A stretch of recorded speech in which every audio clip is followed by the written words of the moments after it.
2 or 3 quality players on top of the ones we've got that we want to retain here now. You add in, 4 or 5 good youngsters that will be available here to come into it's a completely different ballgame. And I think that's the difference. You can't measure it where we are now. You've got to measure it and judge it at the start of the season next year. And that's what's the excitement. The biggest difference to us would be if we could get kind of a lieutenant in the middle of that group on the pitch to sort out or to think exactly the same way, that when the confidence is dipping and the frailties are showing, to be able to cope and organise and change and put the points across that we would want. And at the moment, and I've got the utmost respect for our 3 experienced players as they stand at the moment, but they are not that person. They're great people, but they are not that person.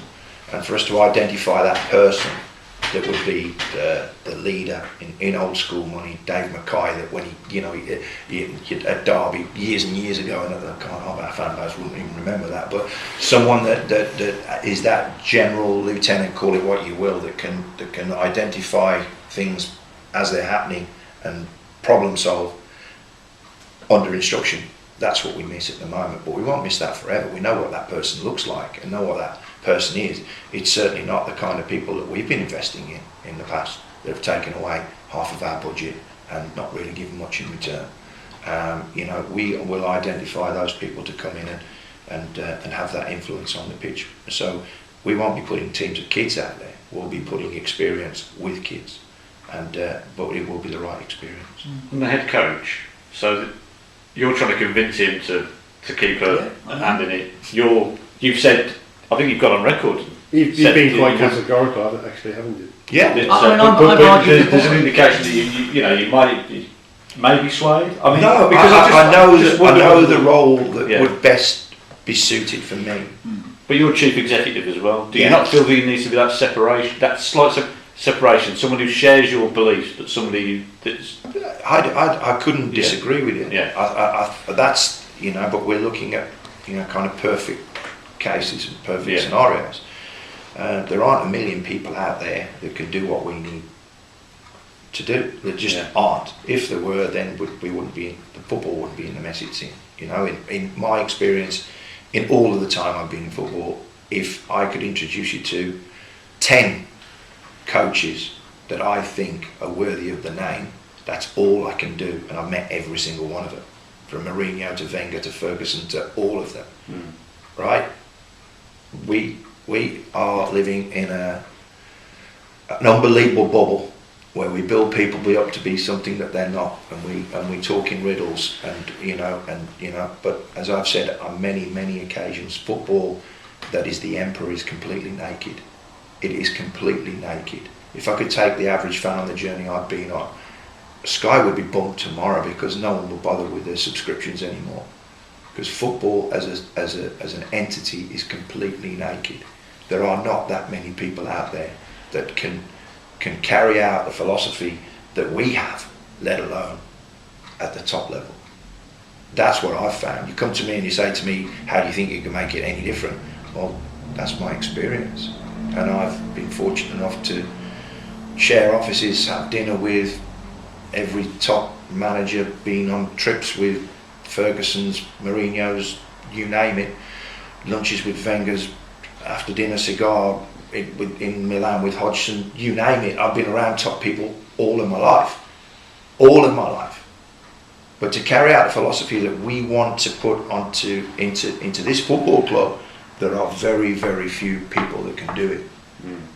But we're going to go out there and identify them. Do you want someone with a track record? Or are you looking for someone a bit younger? It doesn't really matter. I think that we want someone with enthusiasm, and we want somebody with ambition, and we want somebody with a desire that sees us as a great vehicle for them and their careers. And if in that 3 years we've lost them because we're in the Football League, then find the next one. And because that gets thrown at you as well. Oh yeah, but you're only going to lose them. If they're any good, you lose them. But only lose them if they're successful. Oh dear, we'll have to deal with that. Oh, how terrible. Everybody's great at throwing up problems. No one's really brilliant at finding solutions for me.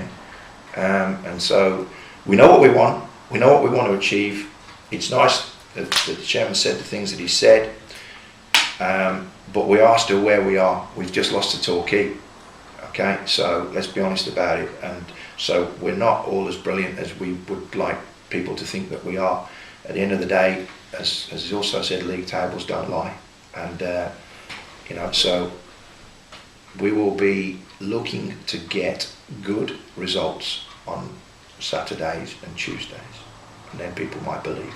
But at the minute, we can't force people to believe that everything's rosy in the garden when we're looking at relegation, irrespective of how good or otherwise we might be playing. If you bring someone in as head coach, are you going to be able to, having had the taste for it, are you going to be able to... If I wanted this job, I could have it. Yeah. Right? Fact. Yeah. So who's going to stop me? Right? So, and the thing is, who's going to sack me? Right? So if I wanted this job, I could have it. The point is, we all have to accept that we might have better responsibilities or roles to play. And that's the point. But fact is that the task is going to be to find the right person to come in, and it won't be a jobbing conference manager who lumps the ball from back to front for as quickly as possible because he's worried about losing his job. There'll be no one coming here who's afraid of losing their job. It's just not going to happen. We are going to play without fear. That's it. Period. Fear is killing football. It's absolutely killing football. And everybody's to blame. It's the strong people. It's the strong people that find a philosophy and stick to it. And there are a few examples that we've mentioned before. Probably Southampton's, probably Swansea's, to a degree West Brom, but probably I don't think that's right now. But it certainly was at one stage when they had Dan Ashworth in the group. But there are a few examples where people said, you know what? This is what we're doing. This is how we're reorganising. This is what every decision we make is going to be for the benefit of the business of the football club, not to appease supporters. You've got to have regard and respect for your supporters, absolutely, but they want you to lead, not to follow, to lead, and we will lead. If we lose them along the way, we're all out of business. But the indications are you have a bigger budget next season. Is that? Better budget. Better budget. Yeah. It's not a bigger budget because if we could spend what we've spent this year on the first team squad, we would have a very good budget. But the fact is, what we've spent on the first team squad this year, management as well, has all gone out of building. So if we could keep it in the building, we'd be better off.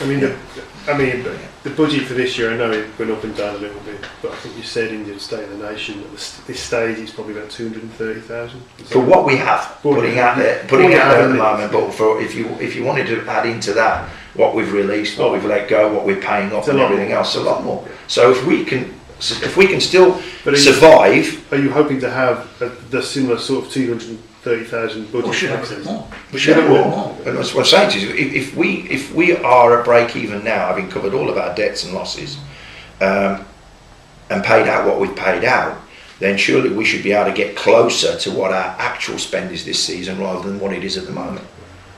That's the point. But if we can't, we won't. But we'll be honest with our fan base. We'll tell them exactly what we can and can't afford to spend.